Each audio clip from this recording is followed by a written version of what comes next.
Let's go! Fait que bienvenue dans notre cours de requête asynchrone. Fait que pour débuter aujourd'hui, on va faire un petit retour, un petit rappel sur comment est-ce que ça marche nos requêtes sur Internet. Hein? Donc, on se souvient que quand on fait des requêtes sur Internet, on a toujours un ami qui est notre client. Wow, je ne suis pas capable d'écrire, OK? Puis après ça, on a un serveur quelconque habituellement. Donc, notre client fait une requête, puis le serveur renvoie une réponse. Donc, on a une requête, on a une réponse. Donc, quand on fait des pages web, quand on fait n'importe quoi, c'est toujours ce principe-là qui travaille. Là, la problématique qu'on a en ce moment, puis qu'on aborde aujourd'hui, c'est le principe que, OK, on a notre page web ici, là, sur notre client, puis lui a notre page web, OK? Puis, à l'intérieur de la page web, OK, on a différents contrôles, là, fait qu'on a des pitons, on a des affaires, puis on a une liste d'informations qu'il faut afficher. Le problème, c'est que cette liste d'informations-là, elle ne vient pas de nous. Elle ne vient pas de notre site web. Elle vient, donc, habituellement, on va avoir notre serveur à nous qui va faire une requête et qui va afficher cette affaire-là. Mais cette partie-là ici, elle ne vient pas de notre serveur. Elle vient d'une autre affaire. OK? On va l'appeler serveur 2. Donc, l'information est reliée avec le serveur 2 à la place. Mais nous autres, il faut quand même être capable de gérer la page, puis il faut être capable de gérer le fait que, ben, cette information-là, je ne l'ai pas moi, il faut aller la chercher quelque part, puis une fois qu'on a réussi à aller la chercher, on va l'afficher. Fait que pour être capable de faire ça, il faut être capable de faire notre requête à notre serveur, puis une fois que nous, on a notre page web, elle va faire une deuxième requête à un deuxième serveur. Là, la problématique avec ça, c'est que initialement, quand on fait une requête, on attend la réponse. Puis une fois qu'on a la réponse, là, on affiche le contenu de la page. Là, le problème, c'est que rendu aujourd'hui, on est dans un monde qui est ultra rapide, ultra dynamique. Je ne veux pas attendre avant la fin de la requête pour afficher ma page. Parce que le principe, c'est que si on fait un diagramme de séquence, là, j'ai mon client ici, mon client fait une première requête au serveur. Serveur, lui reçoit la réponse de la page web. Ici, là, on affiche la page web. Puis quand on affiche la page web, ben, j'ai un deuxième serveur. Attends, on va prendre ça puis on va aller mettre quelque part d'autre. On va se donner de la place. OK, donc une fois qu'on a cette affaire-là, on aurait notre serveur 2 ici. Puis là, on fait une requête ici. Puis on va avoir une réponse. Mais pendant ce temps-là, ici, là, on va avoir un moment où il y a quelque chose qui peut être problématique. Parce que, par défaut, si on prend un mode habituel de programmation, un mode séquentiel, ben, ici,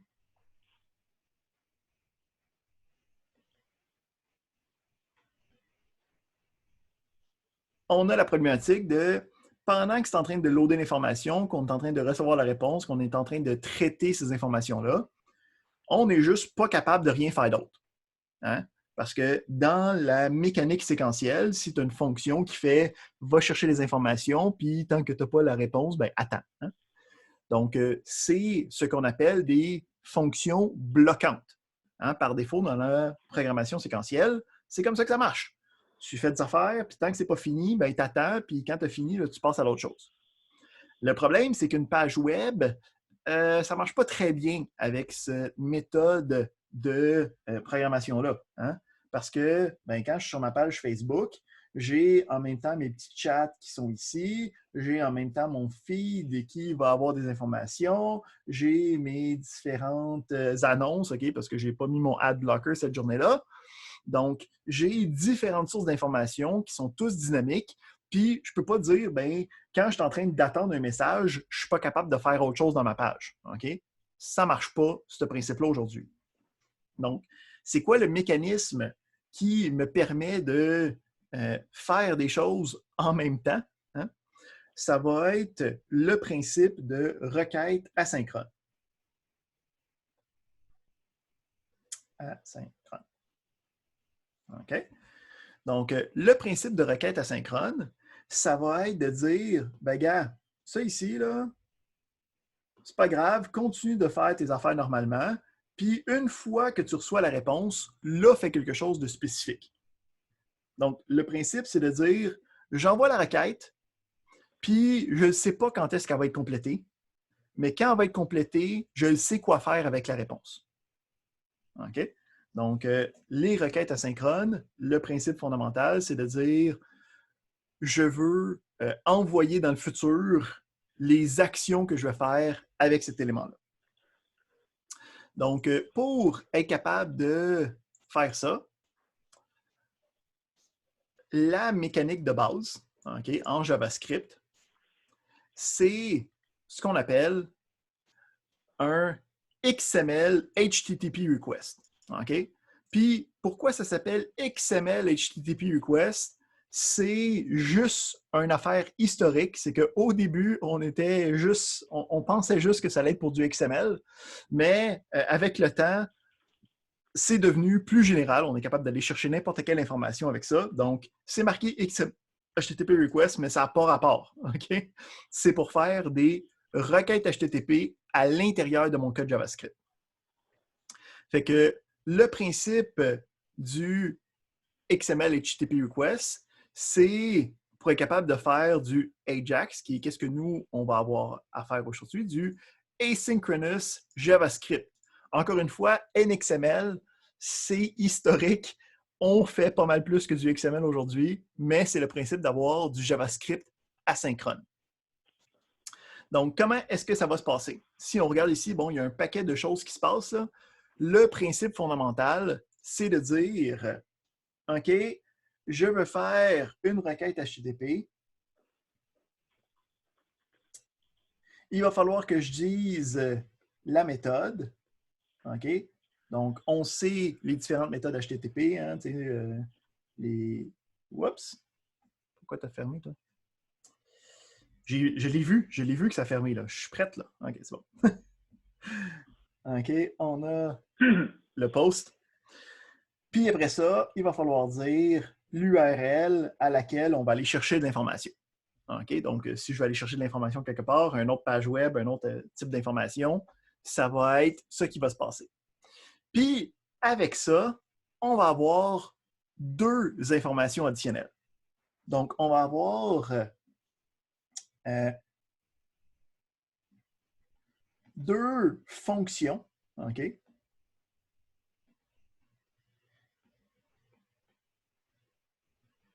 Reject. Donc, le principe de cette requête XML HTTP request, c'est de dire, OK, ben, je vais faire un get ou un post ou un put ou un delete, habituellement ça va être get et post, à telle adresse. Puis, si la requête réussit, fait telle partie de code. Si la requête ne réussit pas, fait telle partie de code. OK? Donc, le principe de la requête asynchrone, c'est de dire, tu peux la faire, puis je ne sais pas quand est-ce que tu vas être fini, mais quand tu vas être fini, tu sais si tu as réussi ou tu n'as pas réussi. Tu sais, si c'est un code 200, OK, ou si c'est un code 400X ou 500X, tu sais que ça n'a pas marché. Bien, à partir de là, dépendamment de si ça a marché ou si ça n'a pas marché, tu peux aller faire une partie ou l'autre. Pour être capable de faire ça sensiblement, OK, donc ici, il y a un paquet de patentes qu'il faudrait être capable de faire. OK, ça a été initialement fait pour, je ne sais pas si on a un petit tutoriel, blablabla, bla, bla, bla, pour voir de quoi ça peut avoir de l'air, le code de ça.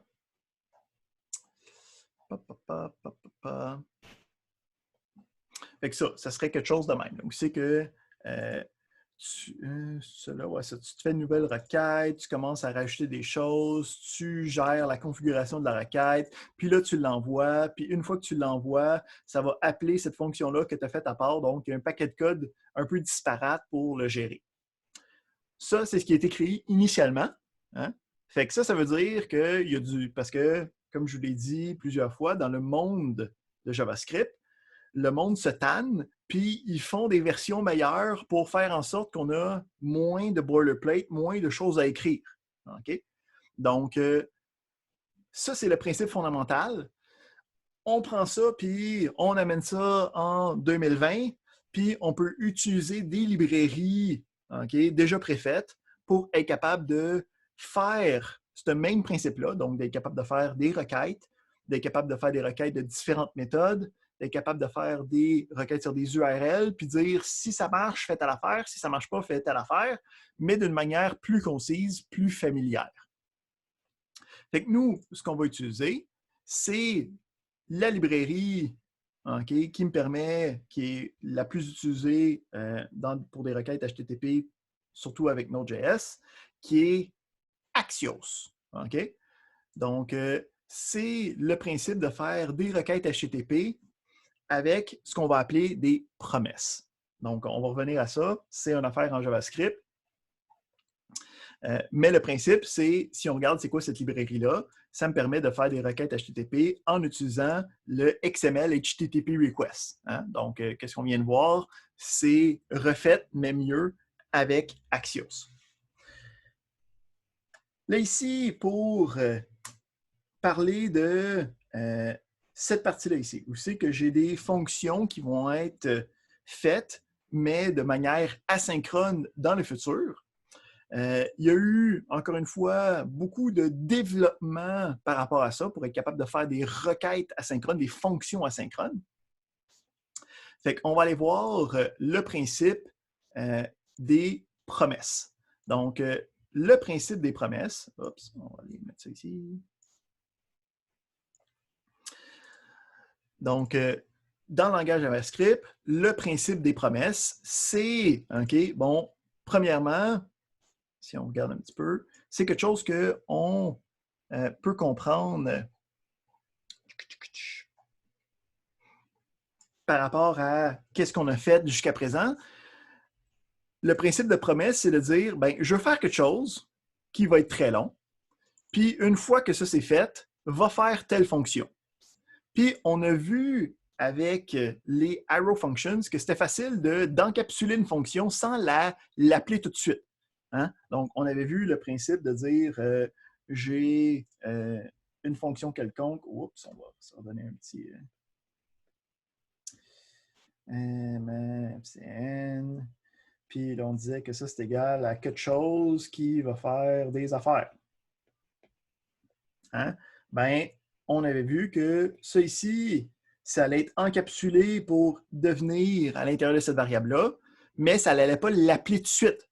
Donc, je pouvais la donner à d'autres fonctions, donc dire que c'est ce qu'on appelle une fonction de callback, une fonction de rappel. Pour dire que j'ai une fonction, je ne l'appelle pas tout de suite, je te la donne, puis quand toi, tu as fait tes choses, tu vas pouvoir invoquer ma fonction. Donc, ici, quand on a le accept et le reject, c'est en fait des callback functions qu'on va avoir. Donc, ce n'est pas une fonction que j'appelle tout de suite, c'est une fonction que j'encapsule, je te donne, puis quand tu es rendu là, tu sais qu'il faut que tu appelles celle-là. Puis, nous, on a vu qu'on peut avoir ça facilement avec les arrow functions. Fait que le principe, si on regarde un petit peu avec qu'est-ce qui se passe,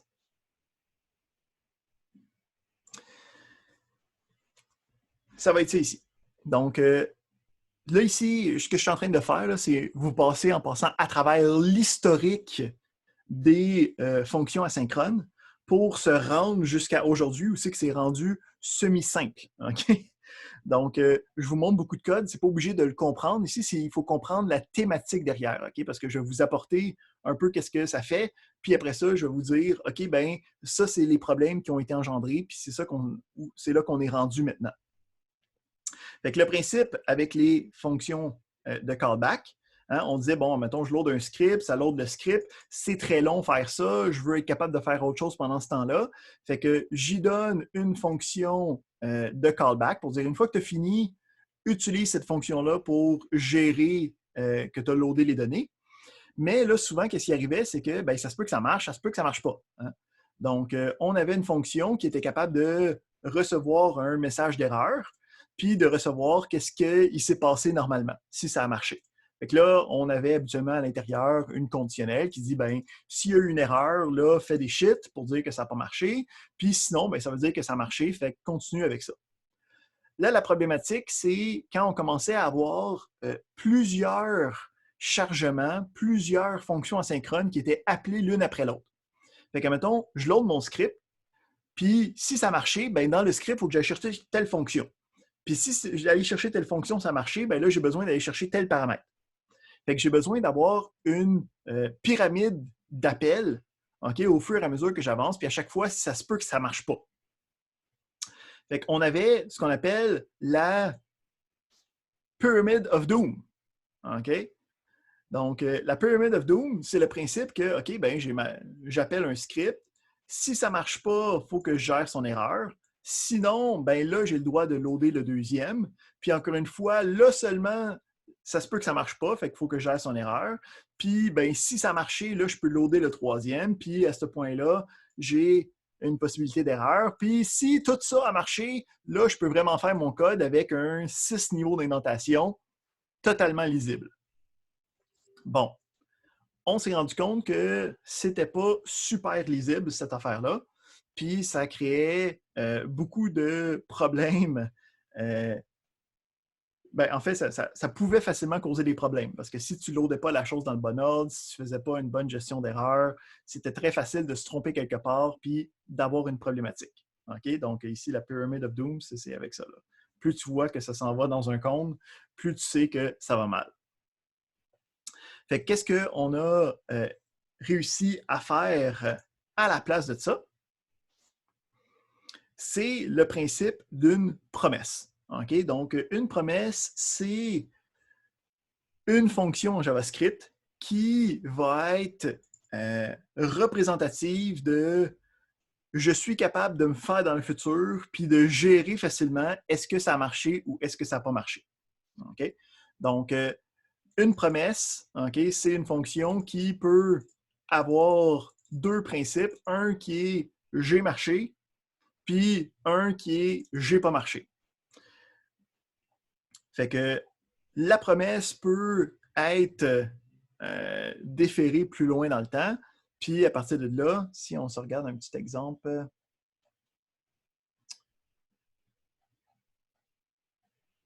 Ici. Donc, je vais avoir le principe de promesse qui va me dire, je peux avoir ici la méthode then qui va me dire, OK, ben j'ai ma promesse de fait, là, tu peux l'activer puis savoir est-ce que ça a marché ou pas.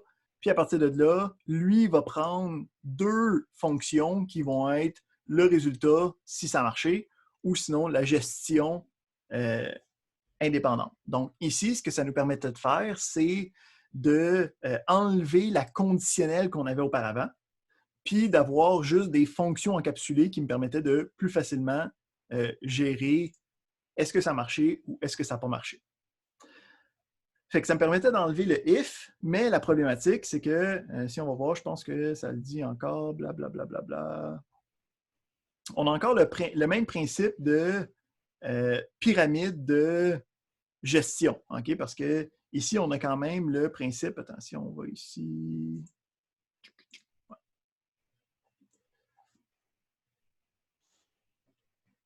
OK? Mais au moins, la pyramide est flat. OK? Fait que c'est plus un rectangle. Fait que c'est le principe de j'ai encore mon affaire qui peut réussir ou pas réussir. Puis si ça marchait, là, je peux faire une deuxième affaire. Puis cette deuxième affaire-là, si ça marchait, je peux faire une troisième affaire. Puis cette troisième affaire-là, si ça marchait, je peux faire une quatrième affaire. Donc, on a été capable de mieux gérer.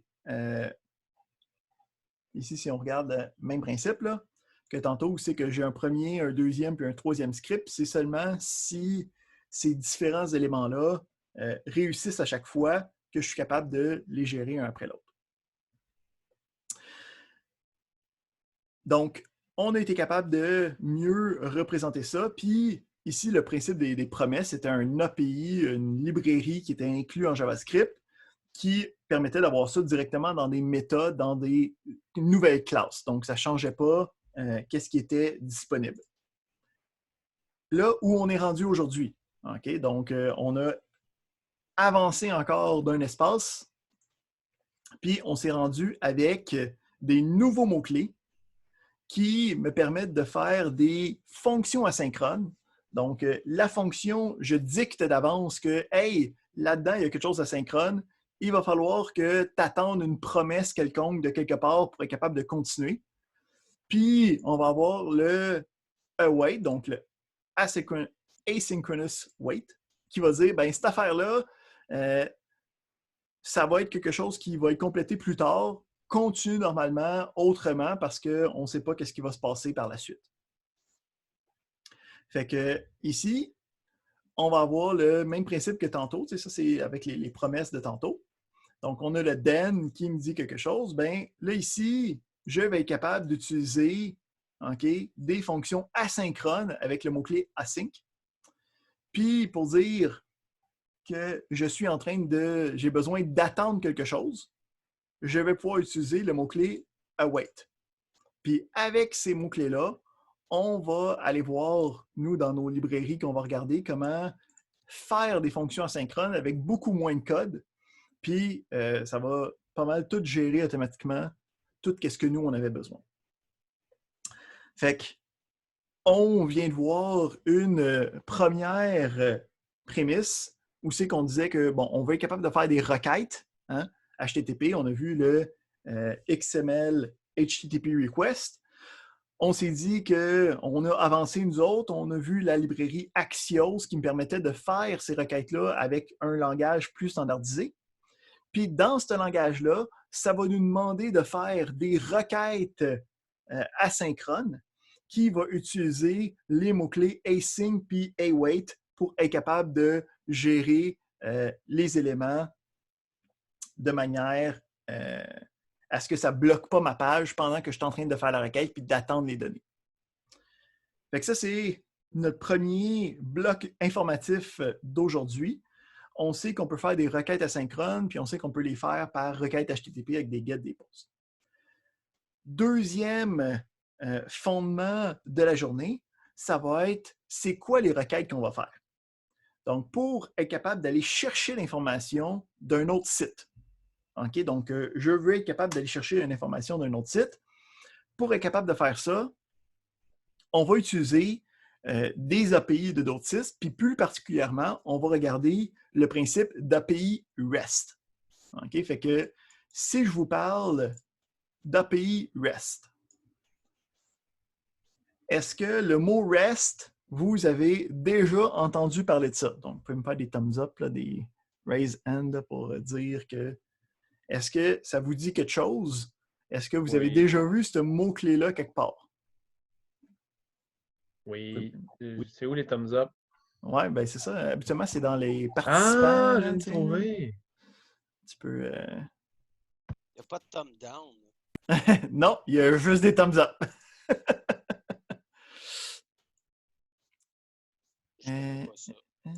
Je peux même pas les voir. Attends, il faut que j'enlève le spotlight vidéo, je pense.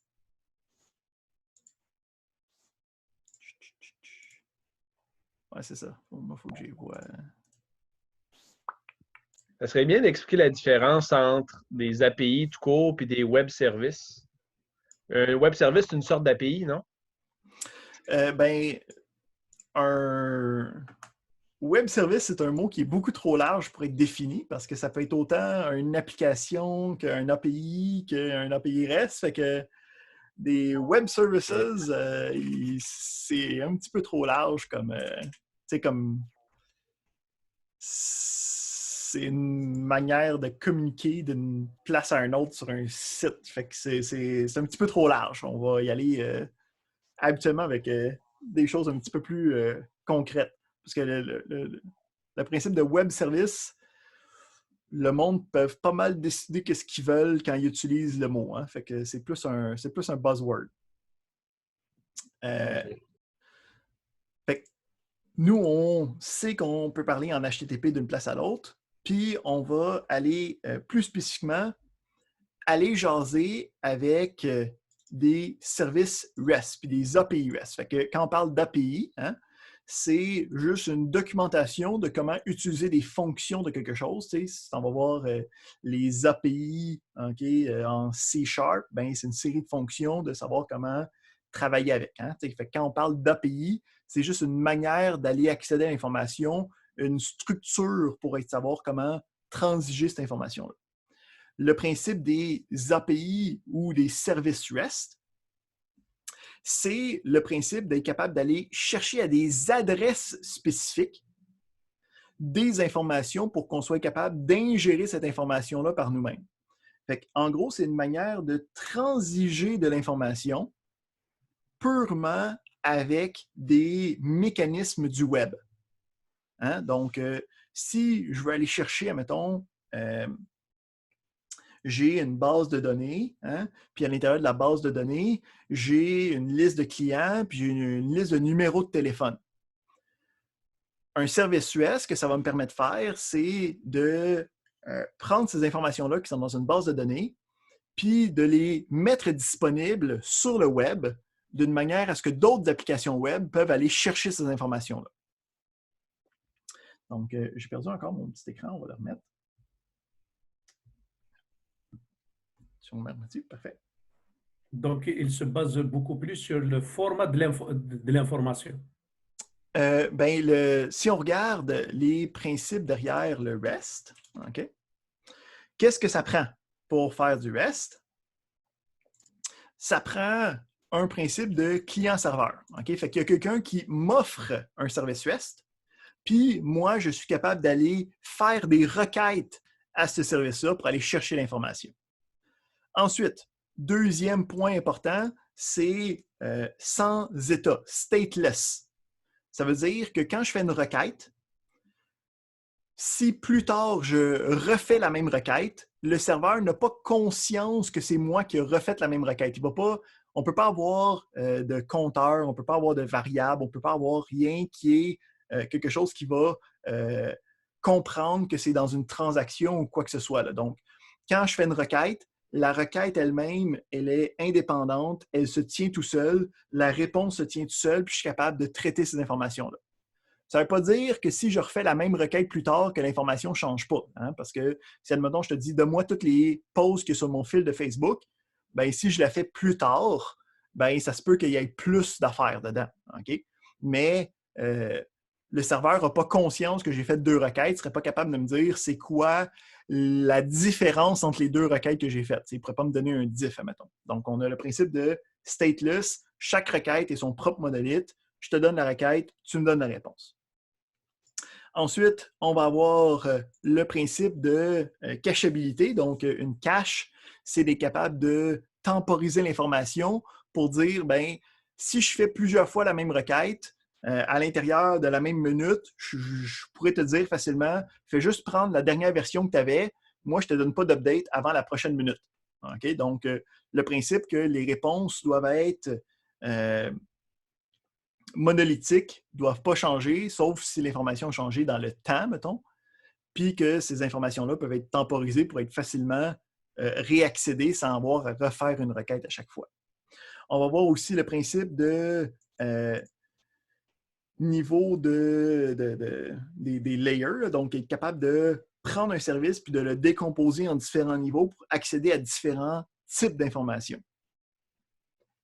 Fait que pour être capable de regarder ça, la meilleure manière, ça va être d'utiliser un service qui est déjà préfait. Okay? Donc, ici, ça, c'est un site web qui me permet de faire des requêtes sur un service REST, puis d'être capable de voir les réponses avec quelque chose qui est déjà prédéfini. Okay? Donc, tu sais, quand on va faire notre serveur, ça va être à nous de développer un service REST plus tard. Là, pour l'instant, il faut juste comprendre que le service REST existe, puis qu'il faut être capable de l'utiliser. Donc, on regarde de quoi ça a l'air ici. Donc, si je vous parle de Postman, ça vous dit quelque chose, ça? Oui, non. Non. Non. Ça veut dire rien. OK.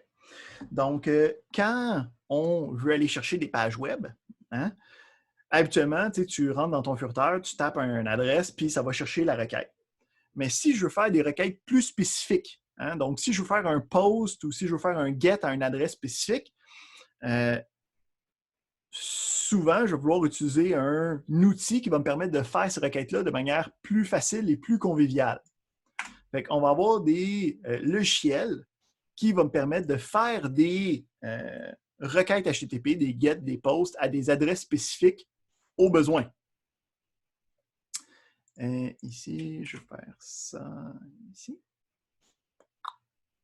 Fait que j'ai un logiciel qui me permet de faire des requêtes, OK, sur différents sites web. Fait que si je fais un get sur https://www.google.com, non. Donc, je peux voir ici que ça fait le get, puis j'ai la réponse, OK? C'est en fait l'élément, puis si je pourrais aller chercher la réponse de la requête HTTP, OK, que le furteur prend, je peux voir ici que ça a été quelque part, il doit y avoir un headers. Qu'est-ce qu'on avait ici? Blablabla, blablabla, blablabla. OK, bon, on a eu un 200, OK. OK, dans les headers, ça nous dit des choses. Puis si on regarde le raw, ben, on a la page web de Google avec toute sa shit à l'intérieur que le browser aurait besoin. Hein? Si je voulais faire un post, je pourrais changer ça ici, faire le post, OK, mettre des informations à l'intérieur du post, envoyer l'information, puis je pourrais envoyer ça à un serveur. Donc, si je vous parle de méthode post, est-ce que ça vous dit quelque chose? Il me semble que dans votre cours, là, dans vos nightmares de PHP, là, des méthodes post, ça vous dit des choses. Get post to request. Et voilà. Hugo, j'ai une question. Ah oui? Qu'est-ce que tu appelles par le filter? Le filter, le filter, qu'est-ce que tu appelles par le filter? Un furteur, c'est le browser. Là. Firefox, Chrome, c'est des browsers. Ah, OK. C'est que le mot francophone, c'est furteur, navigateur. Okay. C'est le browser, OK. Ouais. C'est bon. OK, c'est bon. Parfait. Fait que là, le principe, c'est que je veux aller à des adresses, faire des gets pour être capable de faire des choses intéressantes. Okay? Aller chercher des informations que moi, je vais pouvoir traiter facilement. Fait que ici, le principe de REST, c'est qu'il y ait des adresses puis des listes d'adresses qui sont des services pour aller chercher des informations. Fait qu'ici, on a un site web qui m'offre un service REST pour être capable d'aller chercher une liste de to-dos. OK? Donc, les différentes ressources, ou en fait les adresses à laquelle on va pouvoir aller chercher les choses. OK? Je peux aller chercher différents posts, je peux aller chercher des comments, je peux aller chercher des albums, je peux aller chercher des photos, et ainsi de suite. Puis, qu'est-ce qui est intéressant? Donc, je vais aller prendre cette adresse-là. On va aller la mettre, puis je vais aller chercher, admettons, les to-dos. Fait que je vais faire cette requête get-là. Si je vais voir la réponse, je peux voir que, bon, si je regarde au complet, j'ai un header, c'est un 200, OK. Puis, je peux voir que la réponse, c'est de type blablabla, blablabla. C'est de type JSON. Donc, JSON, c'est juste un format texte qui représente des objets en JavaScript. Hein? Donc, en gros, c'est des données en JavaScript. Donc, si je regarde ici, si je regarde en RAW, là, je peux voir ici la requête JSON, je peux voir que c'est un tableau. Si on met un petit peu plus gros là, pour qu'on puisse mieux voir, je peux voir que c'est un tableau, puis dans le tableau, j'ai différents éléments où c'est que c'est, bon, ici, c'est juste le répsome, c'est juste du faux texte, puis qu'on a des identificateurs, des titres des éléments, OK? Fait que si je regarde le JSON, ici, il y a une meilleure manière de le présenter, là, où c'est que j'ai un tableau de 200 systèmes, puis dans les 200 systèmes, j'ai tous les éléments que je pourrais aller chercher. Qu'est-ce qui est intéressant avec le REST, c'est que c'est à différents niveaux. Donc, si je sais lequel to-do je vais aller chercher, je peux utiliser l'adresse puis aller chercher juste le troisième. Donc, j'ai mon to-dos, mais je m'en vais plus loin dans l'adresse pour aller chercher dans la structure l'information que j'ai besoin. Donc, ici, le to-dos, si je fais un /3, ben, je reçois juste le to-dos qui est le 3e. OK? Donc, avec ça, j'ai une adresse qui me permet d'aller chercher des informations spécifiques pour aller, après ça, travailler avec ces données-là. Hein, parce que en ayant un format JSON, moi, je vais être capable d'importer ça dans une variable puis commencer à l'utiliser dans mon code. OK? Fait que si...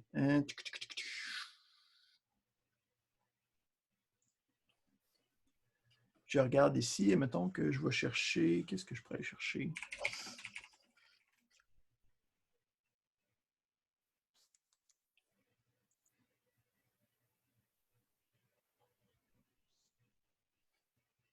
J'ai des choses intéressantes.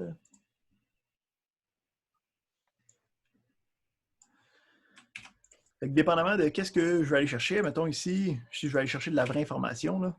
OK. Il l'a dessus? Non. NHL. Ouais, non, mais ça, il est... Ah, tiens, attends, il y a une nouvelle... Ouais, OK. Question, le logiciel. Vous avez mis deux get dans le Ah oui, j'ai browser. mis le get dans le get. Tiens, comme ça. Le Voilà. logiciel que tu utilises en ce moment, c'est quoi? Ça s'appelle Paw. C'est un logiciel sur macOS, mais comme j'ai dit, un logiciel qui est semblable sur n'importe quelle autre plateforme, ça s'appelle Postman. Fait que Postman, je sais pas, je suis un petit... j'ai une image. OK, c'est toujours le même principe, là. Come on. Donne-moi quelque chose de vrai. Es-tu capable de voir? Ouais. Donc, Postman, tous les logiciels qui sont basés là-dessus, c'est le même principe. Je suis capable d'envoyer une adresse quelconque, puis à partir de cette adresse-là, je suis capable d'aller voir c'est quoi le résultat pour comme le voir d'avance. Donc, Postman, c'en est un qui est très connu. C'est gratuit? Oui, oui, pour... Puis, il me semble qu'il y a... Il était... Il commençait à être moins utilisé. Là. Si tu veux en avoir un qui est en ligne, tu peux aller checker postwoman.io qui est... Non. ouais. Puis lui, il est en ligne carrément. Ouais, c'est ça. Fait que tu peux après ça faire un send. Il faut mettre un team ID quelconque. Fait que... Hamid. Fait que Ah oui, on que... va y aller avec ça. Eh, Parfait. Abderrazak, ton micro. J'ai Pourquoi muté je tout le t'appelle monde. Abderrazak? Marlouf, excuse-moi. Marlouf. Désolé de t'avoir appelé Abderrazak. désolé, c'est rien. Désolé, Alain. ma C'est faute. correct.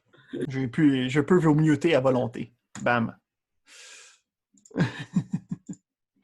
Fait que c'est ça. Fait qu'on a des logiciels qui nous permettent de voir les différents éléments qu'on peut avoir à partir d'API. Okay? Donc, quand moi, je vais aller chercher quelque chose, ben, je peux aller voir, mettons,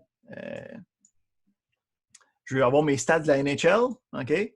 Ben, je vais aller voir c'est quoi l'API de la NHL, puis là, je peux voir c'est quoi, OK, les différentes adresses pour aller chercher les informations en JSON. OK? Donc, on a toujours...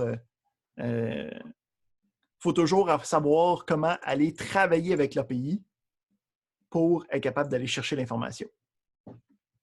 J'ai une question. Oui. Dans API, là, est-ce que I, ça veut dire interface? Un API, c'est un Application Programming Interface. Fait qu'effectivement, il y a le mot interface dedans. Là. En gros, c'est un API, le principe fondamental, c'est j'ai un blob qui est comme une application ou un système ou un service. Puis le but de l'API, c'est d'être capable d'avoir un autre blob, une autre application, un autre service, une autre affaire qui sont puis un canal de communication entre les deux. Fait que le but de l'API, c'est de structurer comment est-ce que je fais pour communiquer d'une place à l'autre. Mais pourquoi le mot interface est mis là-bas? Peut-être interaction, pourquoi il y a mis le mot interface dedans? Bien, parce que c'est l'interface entre deux applications. Ah, ok, l'interaction, peut-être, ok. Ok. Donc, comment je fais pour interfacer de cette application-là? C'est Ok. de manière informatique. Hein? Ok. Parce qu'habituellement, une interface, on pense à une interface comme étant comme une page web, un applicatif, Oui, les effectivement. pitons que je peux peser. Mais là, c'est une interface qui est informatique. Fait que c'est pour ça que Ok. c'est un programming interface. Ok. Puis c'est un programming PayPal. interface de quoi? D'une autre application. Fait que c'est un API. Comme PayPal, par exemple. Ben, Il y a des PayPal, API. c'est un service hein, qui ont une Ouais. application web, qui ont une application sur Android. Mais si, admettons, moi, en tant que site web, je veux transiger avec PayPal, C'est ça. je vais aller voir l'API de PayPal pour savoir comment communiquer avec eux pour que mon application travaille avec leur application. C'est ça. Puis là, on est dans la sous-sphère des REST APIs qui dit que je peux communiquer juste à travers des get puis des set pour être capable d'aller chercher l'information. Des get puis des put puis des delete puis des posts. OK. Fait que ça, c'est en gros le bloc de matière qu'on voulait voir aujourd'hui. On va prendre une petite pause. On va poser l'enregistrement. Resume. Donc, on est de retour. On sait maintenant qu'on peut faire des requêtes asynchrones en JavaScript. On sait qu'on va utiliser la librairie Axios pour être capable de faire ça. On a vu d'un autre côté que les requêtes qu'on voulait faire, c'est quoi les informations qu'on voulait aller chercher? Ça allait être habituellement des requêtes sur des API REST, okay, de différents services, de différents sites, de différentes applications, qui allaient nous permettre de faire des transactions purement avec des méthodes HTTP. Donc, moi, je te demande, c'est quoi, mettons, mon nom d'utilisateur, puis c'est quoi les différents fonctionnalités, c'est quoi ma liste de clients, c'est quoi les différents prix d'items. Donc, ça, c'est accessible à travers des adresses qui s'appellent des ressources dans la terminologie REST, qui va nous permettre de dire, bien, si tu t'en vas à telle adresse avec telle affaire, avec telle sous-affaire, tu vas pouvoir aller chercher les différentes informations. OK? Donc, si on regarde ici, on a un service REST, OK, qui est purement pour du test. OK? Donc, on a vu que je peux aller chercher tous les posts. Je peux, à partir de posts, aller chercher un post individuel en allant chercher son numéro. Puis, même à partir de là, je peux même aller chercher ses différents commentaires en utilisant les posts. Prends le premier post, puis du premier post, prends les commentaires. Puis, à chaque fois, si je vais chercher la requête, ça me donne un résultat en JSON. OK? Donc, ici, Firefox, il te le met directement, là, mais si on le met en raw data, c'est juste du texte qui est mieux formaté que ça. Puis, Axios va être capable de directement prendre ces données-là puis les convertir en objets JavaScript. OK? Donc, je vais être capable après ça de les utiliser facilement et convivialement dans mon programme. Fait que comment est-ce qu'on fait ça? Fait qu'on va aller voir la librairie de Axios, voir comment est-ce que je peux utiliser cette librairie-là, puis comment est-ce que après ça, je l'implémente, mettons, dans des applications. On va faire un petit test avec une application React de base pour essayer de voir comment ça marche. OK. Blablabla. Bon, évidemment, il faut aller installer Axios dans nos différents modules. Donc, un npm install Axios, ça installe la librairie.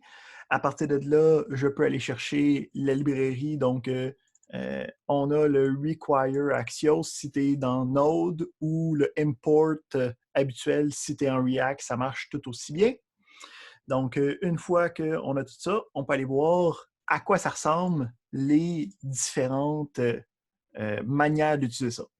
Fait que si je regarde ici, j'ai la librairie Axios, j'utilise sa méthode get, j'envoie un URL quelconque, puis à partir de là, j'ai un den qui va être capable d'avoir une fonction, OK, j'aurais pu utiliser un arrow function ici, là. Donc le callback function, la fonction qui va être exécutée si j'ai réussi ma requête. j'ai un catch qui me permettrait de gérer s'il y a une erreur. Puis après ça, je peux avoir un troisième comme une espèce de finally ou un afterwards qui me dit, ben, quoi qu'il advienne, tu exécutes ça après soit la réussite ou le rejet. Ici, nous autres, ce qu'on va faire, c'est qu'on va sauter à la dernière version de l'exemple parce que, comme je vous l'ai dit, ça, c'est à la création de la librairie Axios. Maintenant, on a des fonctions en JavaScript qui utilisent des mots-clés async et await. Puis, c'est là-dedans qu'on s'en va dans notre futur. Fait que, on va aller regarder ça pour nous. Fait que nous, ce qu'on veut regarder, c'est celui-là ici. OK? Donc, le principe, c'est de dire, j'ai une fonction qui va avoir à l'intérieur une fonctionnalité asynchrone. Fait que j'ai la fonctionnalité asynchrone.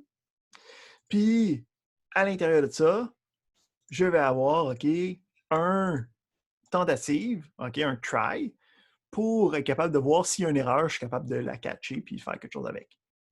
Fait que, qu'est-ce que je fais à partir de là? Je fais mon Axios get, puis je prends le résultat, puis je le fourre quelque part. Puis avant ça, je mets le await pour dire que ça ici, ça va être une méthode qui va être asynchrone. Ça veut dire que quand tu arrives là, fais autre chose après parce que moi, tu vas pouvoir passer à autre chose parce que moi, il va se passer des choses, là, puis je vais faire des patentes, puis un moment donné, je vais réussir. Une fois que je vais avoir réussi, là, je vais pouvoir traiter la réponse. Donc, ici, le principe de ça, c'est de dire que quand je vais invoquer cette fonction-là, il va la faire séquentiellement, mais quand il va arriver ici, il va sortir de la fonction comme à l'habituel, puis il va aller faire autre chose en attendant que derrière, en arrière-plan, cette requête-là se fasse normalement.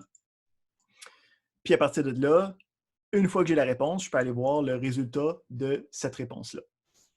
Donc, si on prend cet exemple-là,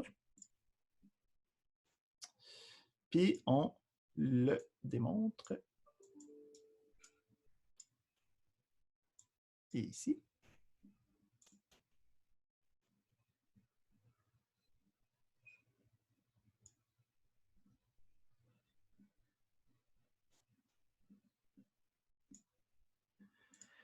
Parfait. Donc, j'ai juste repris l'exemple qui était dans... Attends, on va mettre ça un petit peu plus gros. Non, j'ai dit plus gros. Oh, oh, oh. Comme ça. Donc, j'ai juste repris l'exemple qui était directement sur le site. Hein? Donc, on a une fonction fetch, ça a un try, j'ai le Axios get avec le await, mais ici, l'URL que j'utilise, c'est l'URL de notre APUS qu'on a testé tantôt. Donc, avec ça, je vais voir le résultat de la réponse, puis s'il y a une erreur, ça va me le démontrer. Fait que j'ai cette fonction-là, puis j'ai un fetch ici, puis juste par principe, on va se mettre un console log.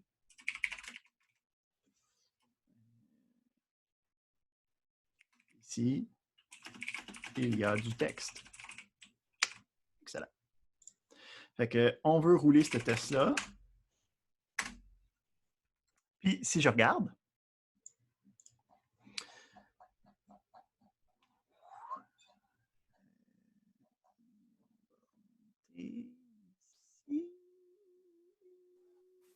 ici. Fait que je peux voir, j'ai l'appel de mon programme. Excuse-moi, Hugo. Oui. Tu as déjà installé la librairie? Oui, c'est ça. J'ai déjà parti le projet, j'ai déjà fait npm install Axios, j'ai juste tout recopié l'exemple qui était déjà fait. Donc, à l'intérieur, j'ai juste le fetch que j'appelle.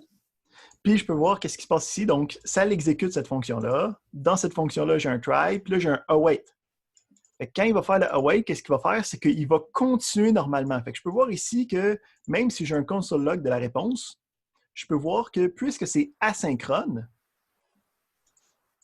j'ai en premier ici le console log que j'ai fait, même s'il est après le fetch, puisque tout ce qui se passe est fait de manière asynchrone, puis qu'il va juste le gérer quand il va être prêt, ben, le console log arrive avant, puis le fetch avec son console log response arrive juste une fois que le Axios get a été fait.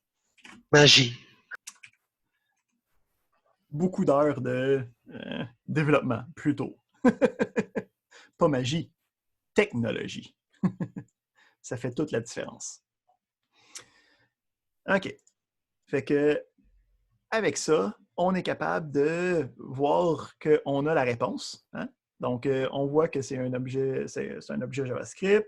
Puis, qu'est-ce qui est à l'intérieur de ça? Il y a un paquet de shit, là. OK? Nous, en fait, ce qu'on veut, c'est toujours la partie data. OK? Parce que si ça a bien été, c'est habituellement les données de la réponse que je veux avoir. Fait que si je fais ça, je fais un petit clear, je refais mon node, puis là, soudainement, c'est pas mal plus intéressant. Je peux aller voir mon objet JavaScript dans mes data. J'ai un user ID, j'ai un ID, j'ai le titre, puis j'ai completed. Fait que si, admettons, je veux juste le titre de mon post 1, hein, ben, je peux aller chercher le title, je réexécute ça, puis je peux voir que j'ai juste le title. Si je change le to-do à faire, je peux aller chercher le 4e à la place, qui va avoir un autre titre. Là, je peux voir ici, il a pris du temps hein, à le faire. Parce que, ben, ça s'est fait immédiatement, parce que ça se fait dans mon programme. Mais puisque je fais des requêtes HTTP, ça se peut que ça prenne une couple de secondes. Là. Des requêtes serveurs, là, des fois, il prend son temps pour répondre. Le serveur, il fait autre chose. Il y a plein d'autres requêtes. Fait que c'est important de voir, ben, il a pris son temps, mais il a quand même réussi à le faire par la suite. Tout a bien été. Si on a, mettons, une requête qui n'est pas bonne, okay, donc je m'en vais sur une ressource qui n'est pas disponible, ben, je peux voir ici que ça n'a pas marché avec l'erreur 404. Okay? Puis après ça, bon, il y a comme toutes les autres affaires à l'intérieur de notre objet erreur qu'on pourrait aller chercher dans le cas de besoin. Mais on peut voir ici que, ben, à la place de faire le console log response.data.title, ça l'a fait le catch, puis ça l'a montré l'erreur. OK? Donc, ça permet de tout gérer facilement, convivialement. Il n'y a pas de problème. Si, mettons, on revient, puis je fais juste 12.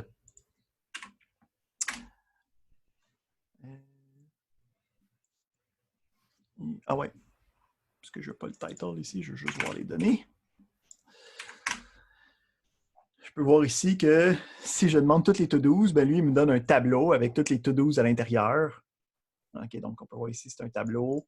Puis à l'intérieur, il y a toutes les to-dos avec tous les différents éléments à l'intérieur. Fait que là, ici, je pourrais, en sachant que ça, c'est un tableau, aller chercher le 4e seulement, exécuter mon code. Là, j'ai juste le 4e. Donc, je peux voir ici, à partir de là, je peux utiliser ça comme n'importe quelle donnée que j'aurais dans mon application, okay, en JavaScript normal. Donc, c'est ça qui est le fun avec Axios, c'est que le résultat en JSON, il est auto-converti, okay, ça y a un peu de magie derrière pour qu'on puisse l'utiliser directement. Good. Comment je fais pour prendre ce principe-là, avoir une application avec React? On va se sortir ici.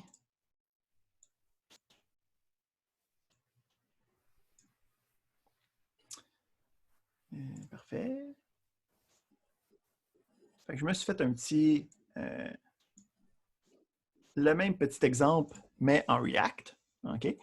Là, ici, je l'ai fait d'une manière un petit peu plus farfelue, là, parce qu'habituellement, les requêtes, ils vont être gérées à l'intérieur d'une fonction hein, qu'on fait, mettons, quand on clique sur un bouton ou quand on fait quelque chose. J'ai fait en sorte que ça était fait immédiatement quand on load la page.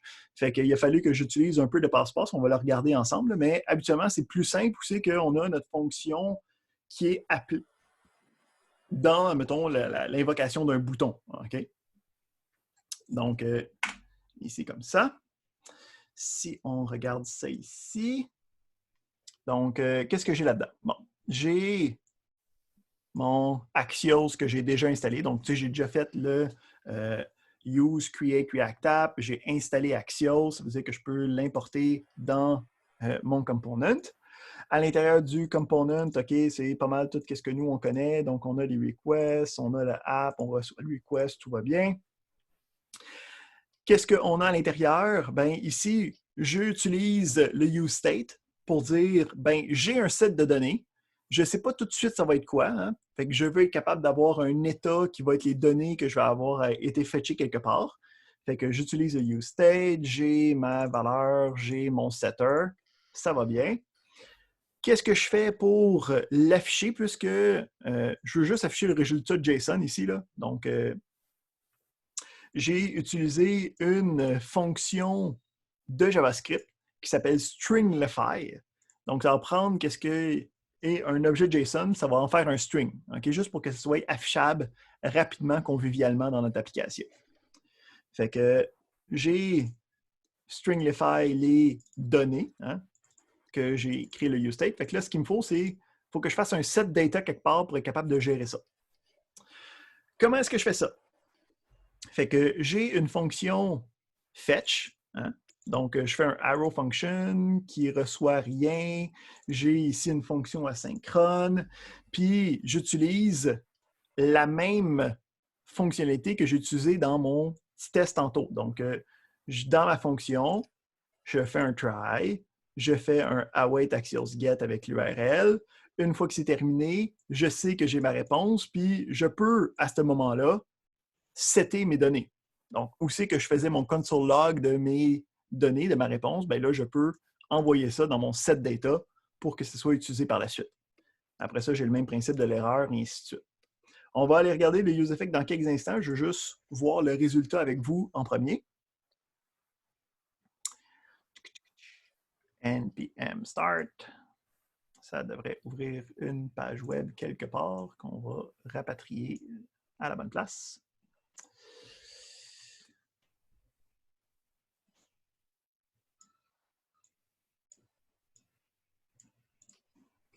All right. Fait qu'on peut voir ici,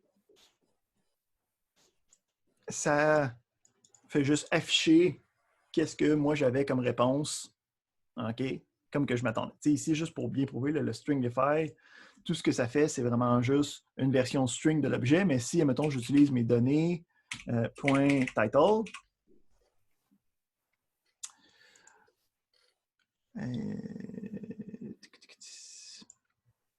j'ai-tu manqué title? Blablabla. Ici, ouais.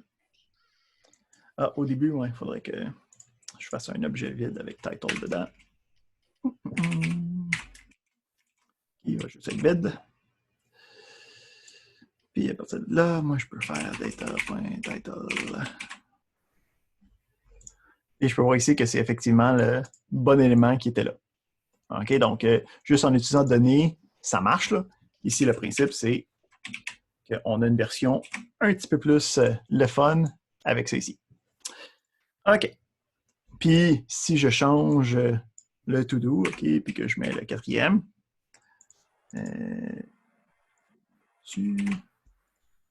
ça, on le rafraîchit, on a le quatrième avec le nouveau titre, et ainsi de suite. Là, ici, la chose fancy que j'ai faite, c'est comment je fais pour appeler une fonction seulement une fois dans une application React au début, ou c'est que j'utilise un concept avancé que nous, on n'a pas vu, qui est le useEffect.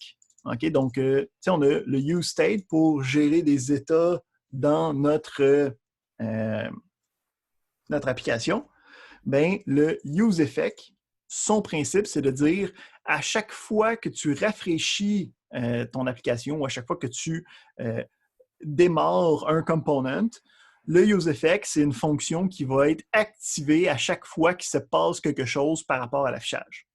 Fait que ici, le principe de ce useEffect-là, c'est de dire fais une fonction qui appelle ma fonction une fois, puis après ça, comme part le shell normalement, puis il n'y aura pas d'autre affaire. Là.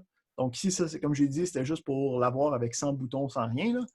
mais ce qu'il faut comprendre, c'est vraiment cette partie-là ici, où c'est qu'on a une fonction asynchrone, on a notre await. À l'intérieur, on peut faire des sets comme on a besoin, puis ça nous permet d'avoir de Question. l'état de l'état asynchrone dans notre application. Ouais. Donc, si je comprends bien, ça, c'est un component. Il faut toujours utiliser useEffect pour faire les requêtes dans le component. On ne peut pas juste les mettre dedans avant return. Tu peux. Habituellement, c'est qu'il va falloir quelque chose qui invoque cette méthode-là. OK? Habituellement, ça va être une action de l'utilisateur. Tu sais, comme, mettons, genre, je paye sur un Python, ça fait une recherche par rapport à un mot-clé. OK? Donc, si tu as un bouton, puis que le bouton, lui, active une fonction, ça irait pas mal mieux. En fait, on va regarder un deuxième exemple. J'ai une question. Oui. Je n'arrive pas à comprendre le depth 2 points crochet à la fin de fetch, à la fin de la fonction. Ça ici, c'est par rapport juste au useEffect. C'est les dépendances de rafraîchissement. C'est pas quelque chose que je m'attends à ce que ça soit trouvé. Donc, ce que je vais faire, c'est ça ici. Je vais vous montrer le deuxième exemple qui est, en gros, le code que moi, je vous donne avec le projet d'aujourd'hui. OK? Donc, on va regarder celui-là ici. On va le partir.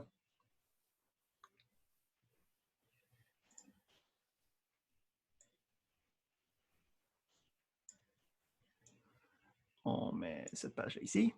OK? Fait que, même principe, OK, mais là, avec plus de stock qu'on va reconnaître. Fait qu'on a encore les useState avec les data. OK?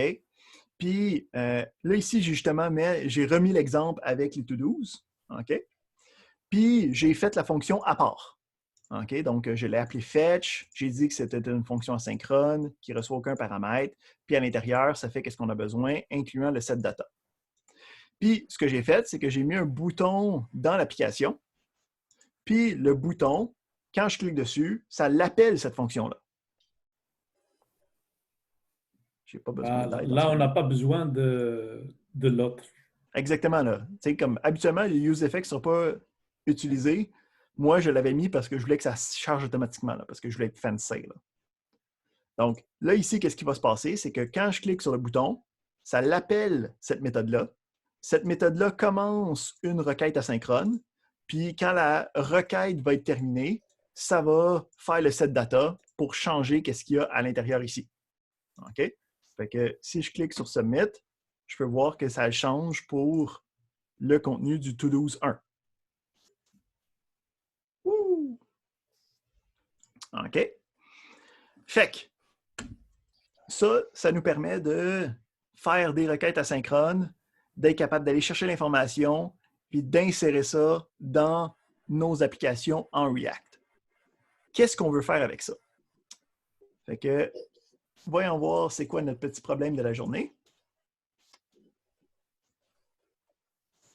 On fait un petit check-out. J'ai ma solution ici. Fait que le principe, c'est une application qui va utiliser l'API de GitHub. Donc, il va falloir aller chercher les informations dans l'API de GitHub pour aller chercher à partir d'un nom d'utilisateur toutes les repos qu'il y a cet utilisateur-là. Fait que ici, j'ai une application, je suis capable de rentrer le nom d'un utilisateur. Je fais une recherche pour cet utilisateur-là, puis ça me donne toutes les repos que cet utilisateur-là a créés. Puis j'ai même un lien pour aller dans ce repo-là au besoin. OK? Donc ici, c'est calm down. OK? Donc, on a notre utilisateur, on a le Python Submit, puis si on rentre un utilisateur non existant, ça me dit que ça ne marche pas, ce n'est pas un bon nom d'utilisateur. Puis à partir de là, je peux refaire des requêtes. Là. Tu sais, là, ce n'est pas une application qui est one and done. Dès que je clique sur Submit, ça fait une nouvelle requête, ça change la liste qui est ici, puis ça me permet d'afficher les différents éléments. Donc, je vais mettre notre ami le lien du projet un peu partout. Donc, on commence ici. On s'en va dans Teams.